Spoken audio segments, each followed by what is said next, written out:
Elon Musk is telling legacy automakers, you are still welcome to license Tesla's technology. Welcome back, dear friends. This is Armin Harayan from TorqueNews.com. If you are here first time, please subscribe to our channel and ring the notification bell so you don't miss my next Tesla or electric vehicle story. Charles Morris has published an interesting story in Evanex discussing Elon Musk's recent offer to legacy automakers that they are still welcome to license Tesla's technology. And in this report, since I'm talking about Tesla's relationship with other automakers, I will also compare some sales number of how Tesla sales were doing in comparison to other legacy electric car makers' electric vehicle sales. So conventional wisdom these days is that the legacy automakers are 2 to 5 years behind Tesla in electric vehicle technology. It's not only EV boosters who have been saying so. More than one auto exec has admitted as much. Considering that Tesla's stated mission is to accelerate the transition to electromobility, isn't there a simple solution to this problem?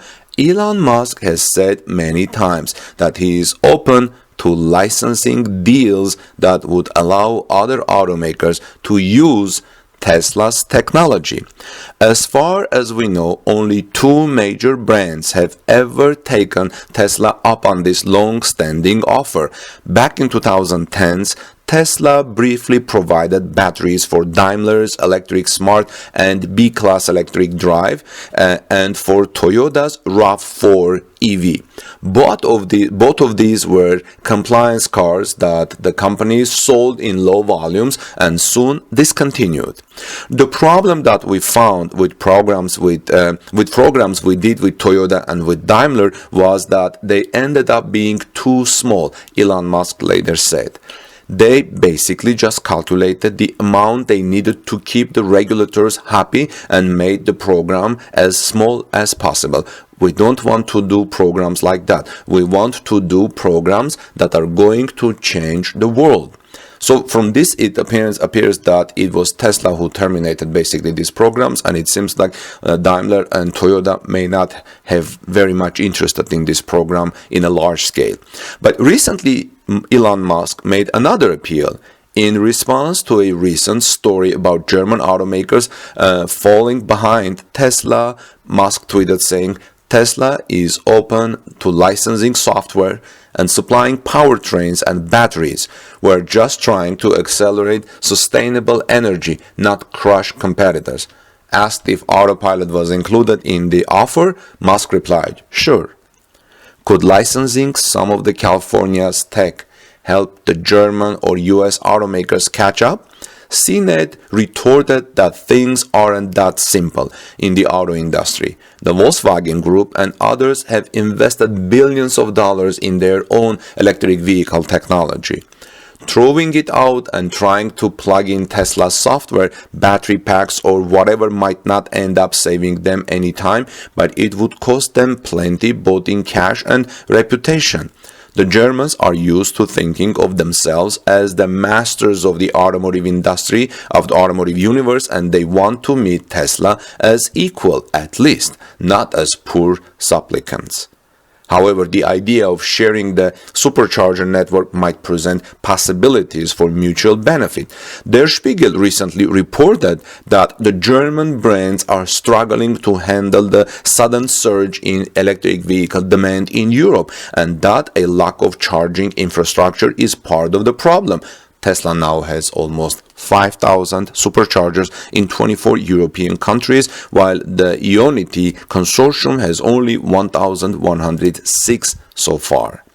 Making other electric vehicles compatible with superchargers probably wouldn't present an insurmountable technical challenge, and it would go a long way toward winning over potential buyers who are still worried about charging. But would Tesla be willing to give up such a valuable competitive advantage for any reasonable price?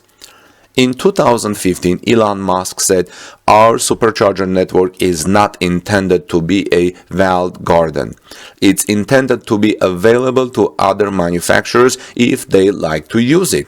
The only requirements are that the cars must be able to take the power output of our superchargers and then just pay whatever their proportion of their usage is of the system." Who knows what the future holds? Like Musk, we just want to see everyone driving electric vehicles, and if the legacy brands could find ways to cooperate with Tesla to get the latest and greatest tech out there more quickly, we'd be all for it. But for a number of reasons, we don't expect to see anything of the kind happening anytime soon. So we'll see how things go, friends. But as I talked about Tesla's relationship with other legacy and conventional automakers, let's see how the Tesla EV sales were doing recently compared to other electric vehicle sales. This is not a comprehensive electric vehicle sales report. So of course, for the United States, there is no such report. Too many automakers do not publish electric vehicle sales data to create such a report, and there is no national vehicle registration data either to come to and use. However, it is still interesting to look at electric vehicle sales charts and sales trends for models whose sales we do have. The one disclaimer here is that the Tesla sales figures are not precise, since Tesla does not split out US sales from global sales. However, we have robust data from EV volumes regarding sales in other countries, as well as strong data from Troy Teslike on some other matters. Combined, we still don't have 100% accuracy on Tesla's US sales or even its global model-by-model sales, but we have good enough estimates that we feel confident publishing the figures along with this disclaimer. This is published in Clean Technica. The biggest question mark with the Tesla sales data is probably the Model S versus Model X split. Looking at the 2020 sales number, it is unsurprisingly clear that Tesla still dominates the US electric vehicle market, with the with the Model 3 having nearly 5 times as many sales as Chevy Bolt, nearly 13 times as many sales as the Nissan Leaf, more than 13 times as many as the Audi e-tron, and more than 152 times as many as the BMW i3, which is really suffering this year. There is one problem with broad conclusions about the sales of many of these models. We don't know how closely supply matches demand for any of them. The Tesla Model S and Tesla Model X sales probably represent demand fairly closely, but we don't even know that due to the Fremont factory shutdown earlier this year. Tesla Model Y production is still ramping up, and the model isn't even being shipped overseas yet. The Model 3 shares production lines and supplies with the Model Y, so its production capacity is also limited from the Model Y's production ramp. Dealership availability of other electric models, the Audi e-tron, Volkswagen e-Golf, Porsche Taycan, and even BMW i3 and Chevy Bolt is also uncertain. Some dealers in some locations have them for show and tell, some don't, and even those that have them often have just one or two tucked away into a corner and the dealer shoving people away from them.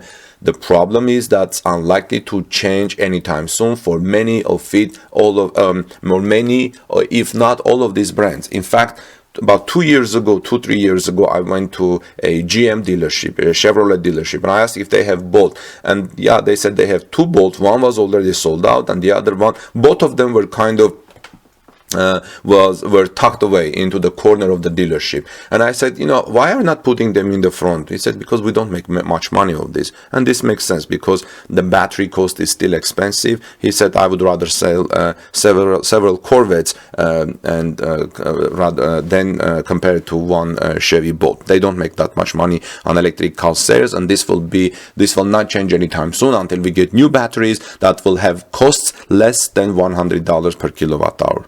So what's going to happen in the second half of 2020? Will Tesla production ramp up enough that H2 US deliveries make H1 US deliveries looking like another era?